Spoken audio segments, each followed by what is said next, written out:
So up next, I believe we do have Eno versus Garireo. Oh wow, that's a good match. So this is a Kyoto team kill. So Garireo is generally, he's spelled with a, Garireo. And frankly, when I asked him, is it spelled with L like the old philosopher guy, or R's? He's like, I don't know. Whatever you want. He's like, whatever you want. I was like, well, okay. We've elected for the Japanese here. That's pretty great. So this is, they're both from Kyoto. Okay. And which I would say is like the... It's got to be one of the premier regions. That's right. It's home to Acho Game Center, Neo Amusement Acho. And Eno is player 2, and we got Garireo as player 1. And basically, they play each other all the time. Right. And basically, this is also Arc Revo champion 2003, and Arc Revo second place 2003. Right. 2003. 13, yeah, it's a little further ahead. The year is 20XX. So they know each other's habits very well, and they play each other all the time. So it'll be interesting to see what they do. Okay, we have button check freeze, which makes sense. Especially in a game like BlazBlue, you really need to have your hands warm, so a button check is definitely valuable. We can take a moment to describe Rachel. She's a bit obscure in terms of character design. That's right. So what it is she has those little 4 gauges at the bottom. And basically, they're called the Sylphy gauge. Right. And what she does is, by spending 1 stock of the gauge, she can send wind in 8 directions. Any of 8 directions. And it modifies anybody who's in the air, as well as modifies her own projectiles. Right. So basically, she can throw projectiles farther. She can make them, fly slower. She can make herself fly really high. She can make the opponents float a little higher. Do lots of different things. But one of the main things she can do is use them to perform instant overhead mix-ups. That's right. And they're very fast. And it's extremely hard to block on reaction. So generally, what you have to do is fuzzy gun option select to block it. And that would be you're kind of using your hands just to kind of hope your timing is correct and block both options by having you're low at maybe frame 7 and then you're high at frame 8. That's right. Because the mix-up is so fast, even the Rachel player cannot confirm it on hit. So basically, you use that against them to try and block it. Correct. Not only that, but if you look at the win gauge, you can generally guess what kind of mix-up they're going to come with. If they're only on 1 stock left, they're probably going to go for the Hail Mary overhead. Yeah. But if they've got, a whole bunch, they could do as many lows as they want. There's a lot of very subtle things like that in BlazBlue where you use meter to make reads. Very nice. Garireo starting with offense. Now Rachel's stuck in the corner. It's actually very hard. She has no frame 1 invincible super, but finds a place to jump out. And once again, like we mentioned, she used the wind to get all the way out there. That's right. And Lychee is a very pressure-based character. Her staff allows her to use near endless pressure in some circumstances. She switches back. Wow, overdrive immediately. And here we see some extremely high pressure from Garireo, overdriving early. And this is great for Garireo. You see he spent 60% of his burst, and Eno forced to spend his entire burst bar. So that definitely worked out in his favor. I agree. Excellent confirmed by Eno. He's run out of wind, but he's going to get a little bit back. Here's these combos. He's back to 1. Now, at this rate, Garireo actually could get his burst back this round. And that could be very critical for this round. Right. Eno once again with the pressure. Oh, wow. No, complete disrespect. Looks like he knows Eno's habits. That was very specific, I think Eno was guessing that he's going to DP and just took advantage of it. Yeah. Wow. Disrespecting yet again. You see a move like 5B on defense. It's not a fast move. So it's not. That's very much saying, I know exactly what you're doing here. That's right. Very nice. Wow. Garireo does have his burst back. He uses it. And that could be everything. That could be all he needs. He gets him with an overhead. Puts him in the corner, goes for a fake overhead into a low. Will this kill? I think he's going to get the meter. He gets the meter just barely. It's going to be just enough. And you see how much that overdrive gambit at the beginning ended up being a decisive factor in that match. Rachel's burst only just came back. Now, because of this matchup is extremely momentum-based, as you have seen. Lychee, who switches back and forth between the normals, has very difficult to understand, read pressure. Wow! Air dash into DP. Dragon Punch at neutral. He uses an invulnerable move from neutral. And it's a very unsafe move. So you're just saying, I know what you're going to do again. You see that these players must play each other often. That's basically the Ume Shoru of right now. Right. Again. DP's it again. You've seen the reads from last round.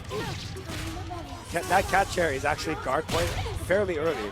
I can use it to bait certain block strings and things like that. Yeah, it's one of Rachel's only reversal tools. It's a little weak in terms of that, but it does still serve its purpose. That's right.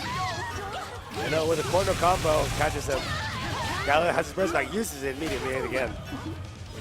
Anybody's game. Air throw gets broken. Excellent pumpkin. He's got no win though. Got the trophy too, Hurricane Rachel.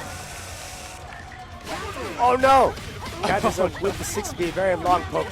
No damage on normal hit, but great damage on Garireo. I got the overhead reset, that's gonna be it. Him. Garireo, once again, the burst management came into play there. Yes, he did. Got the burst back, Rachel's only just came back. Yeah, very nice. Wow, Garireo seems like he's using all of his anti-NO player knowledge to his advantage. It's a great effectivity. Yeah. He's firing on all cylinders with all that. It makes you wonder, like, did he hold any of this back? It's hard to say. See, when I asked him right before the tournament, he was like, so what's your plan against NO? He's like, well, I'm just going to do what I normally do. We're going to each other all the time. So, great stuff from him. Yeah. The Wheel of Fate is So how do you think NO can get some feet? You know, like something's got to change here. So far, maybe it's very subtle. Maybe just. Well, that's not a good start. Garireo so far has pretty much been dominating the match with these really NO-specific reads. So maybe he needs to turn that on its head and start, you know, like doing the reverse of the reverse. This time he gets it punished. Okay. Galileo's pretty much just throwing everything at him immediately. He's going as far as much momentum as he can. Oh, wow, what a confirm. What a confirm. Puts her in the corner. Absolute max. Wow. SMP ender, though. I think some of that confirmed, came into a little bit of awkwardness there. Tempestalia comes in for a mix-up, just punishes the mash this time.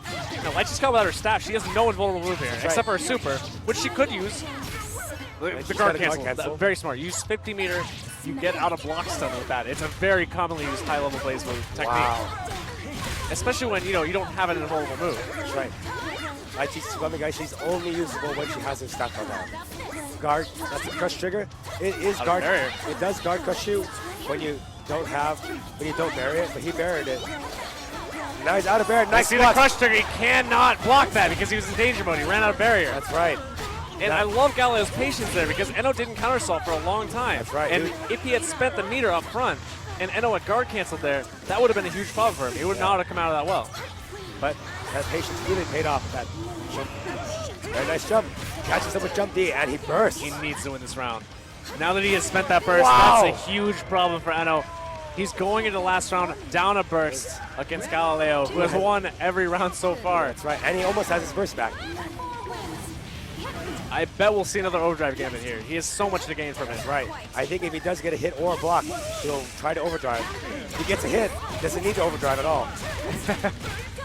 This confirmed, because of the counter hit, it gives them bigger opportunities to do damage. This is a dominant display against an incredible Rachel play. Very nice, he bursts. Bursts in the corner. Wants her in the corner. Yeah. Oh no, catches it with the stagger. This is a lot of damage. This is huge damage. He used the crush trigger. The crush triggers are used for the guard cancels, or are used to force guard crushes, but they also do big damage on hit. That's right. And no burst, low health. Oh, he gets out. He can make something happen now. He's got 4 wins. The 4 wins is ready. Defensive choice from Garireo to predict the motion, and he's going to take it over NO 4-0. Oh, the rage quit. The rage quit.